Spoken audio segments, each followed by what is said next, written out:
그것은 바로 버럭 오바마였습니다. 제가 군생활할 당시에 미국 대통령으로 이제 나오시던 분이 버락 오바마였는데, 그분도 얼굴이 까무잡잡하고 저도 얼굴이 까무잡잡하고, 그분도 머리가 까까머리고 저도 군대에 있다 보니 머리가 까까머리여서 오바마와 닮았는데 허구한 날 버럭버럭 화를 내니까 버락 오바마가 아닌 버럭 이바마라고 불렸습니다. 제가 왜 그렇게 버럭버럭 화를 냈을까요? 이유는 딱 하나입니다. 제가 생각했던 계획대로 진행이 안 되거나 내 의견이 수용이 안 되면 그 의견이 수용될 때까지 버럭버럭 거리는 겁니다. 결론적으로는 제 뜻을 이루기 위해서 참 많이 버럭버럭 거렸습니다. 제가 버럭버럭 하지 않도록 늘 기도해 주시기 바랍니다. 그리고 버럭거리는 습관이 어디까지 이어지냐면 교회에서도 버럭거리는 겁니다. 고등학교 시절에 중고등부 회장으로 성탄절 행사를 준비하는데 뮤지컬을 준비합니다. 근데 남자 학생들 중에는, 저를 비롯한 남자 학생들 중에는 노래를 잘하는 사람이 없는 겁니다. 그리고 여자 학생들이 노래를 참 잘했는데 이제 그것을 뮤지컬을 담당했던 저보다 한 살 많았던 누나가 배역을 정해주는 겁니다. 그래서 요셉 역할, 마리아 역할을 정해주는데 요셉도 여자 학생, 마리아도 여자 학생, 그 남자 학생은 코러스, 이렇게 정해준 겁니다. 그 모습을 보고 있던 제가 이제 점점 화가 나기 시작합니다. 그러면서 버럭이 시작됩니다. 아니, 남자들이 노래를 못해도 그렇지 남자 역할은 남자한테 해줘야 되는 거 아니냐, 왜 여자에게 모든 주인공 역할을 맡기는 거냐라고 이제 화를 내기 시작합니다. 그래서 나는 다음 주에 교회를 안 나오더라도 이 문제는 해결해야겠다라는 마음으로 막 화를 냅니다. 결론은 어떻게 됐을까요? 그의 성탄절의 중고등부는 사라졌습니다. 서지 못했습니다. 단합이 안 돼서. 그리고 그렇게 이제 더 안타까운 건 그 일로 인해 중고등부 안에서 파가 나기 시작하더라고요. 제가 맞았다 이러면서. 결국엔 나중에 이제 담임 목사님이 중재를 해주셔서 잘 이제 해결은 됐는데, 제 스스로는 그때 당시에 정당하다고 생각해서 열심히 버럭버럭 했지만 결코 그것이 교회에는 도움이 되지 못했습니다. 내 뜻이 맞다고 생각해서 우겼는데 교회에 크게 덕이 되지는 못했습니다. 이처럼 교회 안에 개인의 뜻이 가득해서 서로서로가 버럭버럭 거린다면, 내 뜻만으로 가득 채우려고 한다면 결코 교회는 하나님의 뜻을 이룰 수 없을 것입니다. 그래서 빌립보서의 말씀을 통해 하나님은 우리에게 말씀하여 주십니다. 나의 뜻이 아니라 주님의 뜻을 채우고 이루라고 말씀하여 주십니다. 그럼 나의 뜻이 아닌 주님의 뜻을 이루기 위해서는 어떻게 해야 될까요? 첫 번째로는 주님의 뜻을 이루는 교회가 되기 위해서는 하나가 되어야 됩니다. 1절 말씀을 보면, 그러므로 그리스도 안에 무슨 권면이나 사랑의 위로나 성령의 무슨 교제나 긍휼이나 자비가 있거든 말씀하고 있습니다. 이처럼 말씀으로 서로를 권면해야 하고 슬픔을 당하는 자들은 사랑으로 위로해줘야 합니다. 그런데 이 모든 일의 기초가 되는 것이 무엇이냐면 바로 2절 말씀처럼 하나됨입니다. 마음을 같이하여 같은 사랑을 가지고 뜻을 합하며 한 마음을 품어라고 말씀하십니다. 이렇게 하나 되는 이유는 열왕기상 19장에 보면은 바알 선지자들과의 대결에서 승리하고도 깊은 좌절에 빠진 엘리야가 등장합니다. 엘리야는 바알 선지자들과의 대결을 통해서 살아계신 하나님을 생생히 체험했습니다. 그럼에도 불구하고 엘리야는 깊은 좌절에 빠져서 이 좌절이 얼마나 깊었는지 19장 4절에 보면 이렇게 얘기합니다. 자기 자신은 광야로 들어가 하루길쯤 가서 한 로뎀나무 아래에 앉아서 자기가 죽기를 원하여 이르되, 여호와여 넉넉하오니 지금 내 생명을 거두시옵소서. 나는 내 조상들보다 낫지 못하나이다 라고 말합니다. 엘리야는 왜 이런 깊은 좌절에 빠져서 자신의 생명을 거두어가라고 하나님께 하소연하는 걸까요? 19장 10절 14절에 보면 동일한 대답을 두 번 하게 되는데요.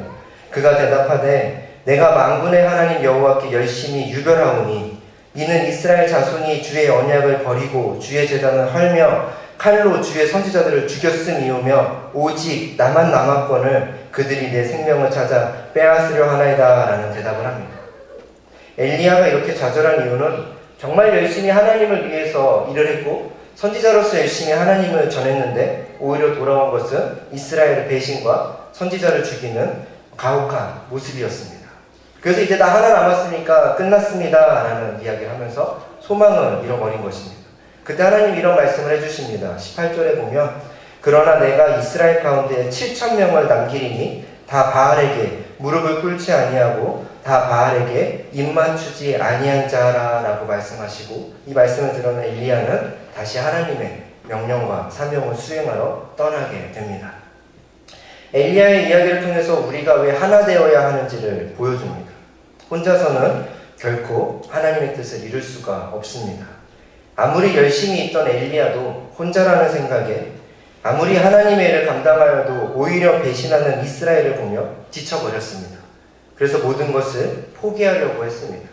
그러나 7,000명의 동역자가 있다는 소리에 엘리야는 다시 일어나게 됩니다. 또한 복음 전파에 목숨을 걸던 바울도 편지마다 늘 언급하는 사람이 있습니다. 바로 그 사람들은 자신의 복음 전파 사역을 감당할 때마다 동역했던 동역자들입니다. 오늘 빌립보서 1장 3절에서 5절을 보아도 내가 너희를 생각할 때마다 나의 하나님께 감사하며 간구할 때마다 너희 무리를 위하여 기쁨으로 항상 간구함은 너희가 첫날부터 이제까지 복음을 위한 일에 참여하고 있기 때문이라 라고 하면서 편지 서두에 감사 인사를 합니다. 빌립보 교회가 바울이 사역할 수 있도록 물질적으로 도와주고 있었기 때문입니다. 이처럼 바울은 이들의 도움이 없었다면 복음 전파 사역을 감당할 수 없었을 거라고 매 편지마다 빌립보서뿐만 아니라 다른 편지들에게도 감사 인사를 자주 하게 됩니다. 그래서 오늘 사도 바울을 통해 하나님이 말씀하십니다. 교회가 다른 마음, 다른 뜻을 가지지 말고 한 마음을 품어서 하나된 뜻을 가지고 하나 되어 갈 때 하나님의 뜻을 이루어 갈 수 있을 거라고 말씀하고 계십니다. 그럼 교회는 어떤 일에 마음을 같이 하고 같은 사랑을 가지고 하나 되기에 힘써야 할까요? 교회가 어떤 일에 하나 되어 힘을 쓸 때 나의 뜻이 아닌 주의 뜻이 이루어지는 성령의 역사가 일어날까요? 그것은 바로 복음을 전하고 복음을 지키는 일에 하나가 될 때 하나님께서 역사하신다고 말씀을 하십니다.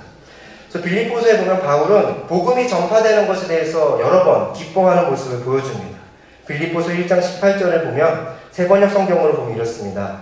그렇지만 어떻습니까? 거짓된 마음으로 하든지 참된 마음으로 하든지 어떤 식으로 하든지 결국 그리스도가 전해지는 것입니다. 나는 그것을 기뻐합니다. 앞으로도 또한 기뻐할 것입니다. 라고 매우 그리스도가 전파되어지는 기뻐하고 있습니다. 그리고 이런 복음 전파 사역이 계속 진행되어져서 복음을 지켜나갈 수 있도록 바울은 빌립보 교회에 편지를 보냅니다. 1장 27절, 28절을 세번역 성경으로 보면 여러분은 오로지 그리스도의 복음에 합당하게 생활하십시오. 그리하여 내가 가서 여러분을 만나든지 떠나 있든지 여러분이 한 정신으로 굳게 서서 한 마음으로 복음의 신앙을 위하여 함께 싸우며 또한 어떤 일에서도 대적하는 자들을 두려워하지 않는 소식이 나에게 들려오기를 바랍니다. 이것이 그들에게는 멸망의 징조요 여러분에게는 구원의 징조입니다. 이것은 하나님께서 하시는 일입니다. 라고 말하면서 함께 하나 되어서 복음 전파 사역을 감당해 달라고 편지하고 있습니다. 이처럼 하나님은 서로가 살아온 환경도 다르고 생각도 다르고 성향도 다른 모든 것이 다 다른 사람들이 모였지만 교회라는 이름 아래 하나님의 백성이라는 이름 아래 오직 주님의 뜻을 이루어가는 일에는 하나가 될 것을 그래서 복음을 지켜나가고 신앙을 지켜나가는 일에 하나가 될 것을 말씀하고 계십니다. 이것이 우리 주님의 뜻인 줄로 믿습니다. 그럼 이렇게 주님의 뜻을 이루는 교회가 되기 위해서 저희들이 갖춰야 할 자세가 있습니다. 남자와 여자가 만나서 한 가정을 이루며 살아가는 일에도 부딪히는 일이 수십 가지입니다. 그런데 교회는 수백 명의 사람들이 모인 곳입니다. 도저히 하나가 될 수 없는 곳처럼 보입니다. 그래서 하나님 오늘 교회가 하나 되기 위해 이러한 마음을 요청하십니다. 바로 5절 말씀인데요. 너희 안에 이 마음을 품으라 곧 그리스도 예수의 마음이니 라고 말씀하십니다. 바로 겸손의 마음이죠. 이 말씀은 5절 앞에 나오는 3, 4절에서도 강조합니다. 아무 일에든지 다툼이나 허영으로 하지 말고 오직 겸손한 마음으로 각각 자기보다 남을 낮게 여기고 각각 자기의 일을 돌볼 뿐더러 또한 각각 다른 사람들의 일을 돌보아 나의 기쁨을 충만하게 하라 라고 말씀합니다. 그런데 이 겸손의 마음을 품으라고 하면서 소개하는 사람이 예수님입니다. 왜 예수님을 소개하는 걸까요? 바로 예수님이 우리가 따라야 할 겸손의 표본이기 때문입니다. 6절에 보면 이렇게 말합니다. 그는 근본 하나님의 본체시나 하나님과 동등됨을 취할 것으로 여기지 아니하시고 라고 하면서 겸손의 모습을 벌써 보여줍니다.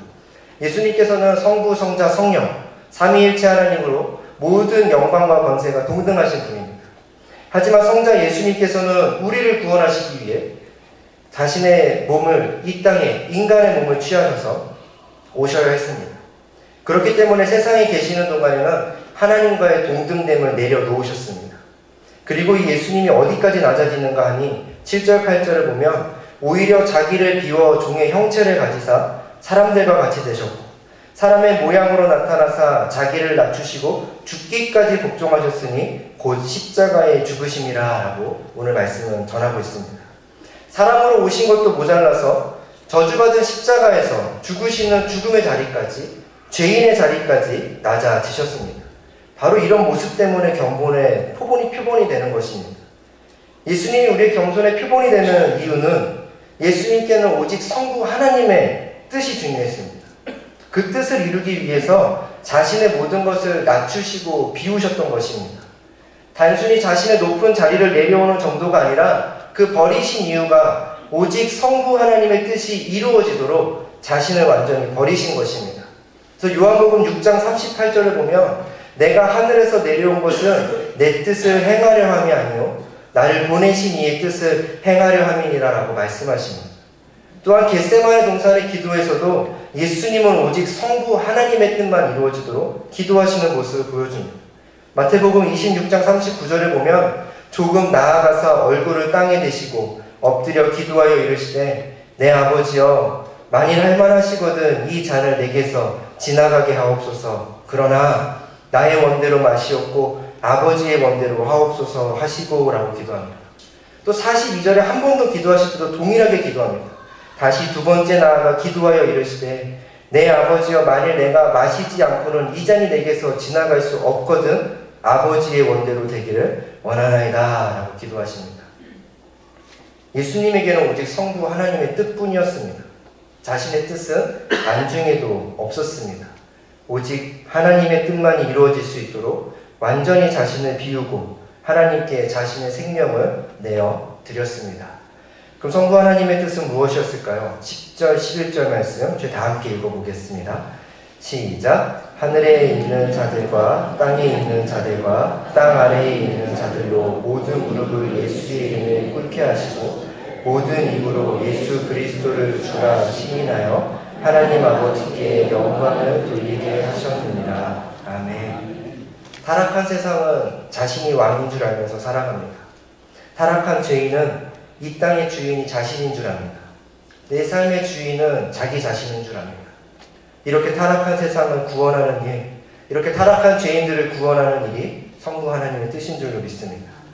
그렇게 타락한 죄인들을 구원하셔서 하나님 무엇을 알게 하시냐면 이 땅의 주인은 내가 아니라 하나님이심을, 예수 그리스도이심을 알게 하는 것입니다. 이것이 우리가 따라야 할 겸손입니다. 제가 겸손하지 못하고 교만할 때는 내가 정의이고 내가 진리이고 내가 주인이고 내가 왕이고 내가 하고 싶은 대로 사는 것이 마땅하고 올바른 삶인 줄 알았습니다. 그러나 우리는 그런 존재가 아니라 단지 하나님의 통치에, 하나님의 다스림에, 하나님의 주인 되심에, 하나님의 약속에 참여하도록 예수 그리스도를 통해 은혜를 입은 자였다는 사실을 하나님은 오늘 알게 하신 줄로 믿습니다. 그래서 갈라디아서 2장 20절을 보면 우리를 이렇게 표현합니다. 내가 그리스도와 함께 십자가에 못 박혔나니 그런즉 이제는 내가 사는 것이 아니요 오직 내 안에 그리스도께서 사시는 것이라. 이제 내가 육체 가운데 사는 것은 나를 사랑하사 나를 위하여 자기 자신을 버리신 하나님의 아들을 믿는 믿음 안에서 사는 것이라. 아멘. 우리 안에 그리스도가 사시기 시작하고 하나님의 아들을 믿는 믿음 안에 사는 자들이라고 이야기합니다. 따라서 우리 안에 사시는 그리스도는 오직 성부 하나님의 뜻을 이루시는 분이셨습니다. 이에 따라 우리는 우리를 지으신 하나님의 뜻을 이루도록 지음받은 존재인 줄로 믿습니다. 또한 만물의 통치자여 주인 되시고 왕 되신 예수님을 믿는 믿음 안에 사는 존재입니다. 그러므로 우리는 내 자신의 뜻을 이루려고 사는 존재가 아니라 오직 하나님의 뜻을 이루려고 사는 존재가 될 줄로 믿습니다. 그래서 그렇게 살아가기 위해서 예수님과 같이 내 안에 내 뜻은 비워내고 하나님의 뜻으로 가득 채워져야 할 것입니다. 또한 우리 교회도 하나님의 뜻만을 이뤄가기 위해서 겸손한 마음으로 하나가 되고 진실한 삶을 통해 하나님께 영광 올려드리는 교회가 되어서 이 땅에 정말 하나님의 나라를 확장해 나가고 하나님의 뜻을 이루어가는 우리가 될 수 있도록 주님의 이름으로 간절히 소망합니다. 기도하겠습니다.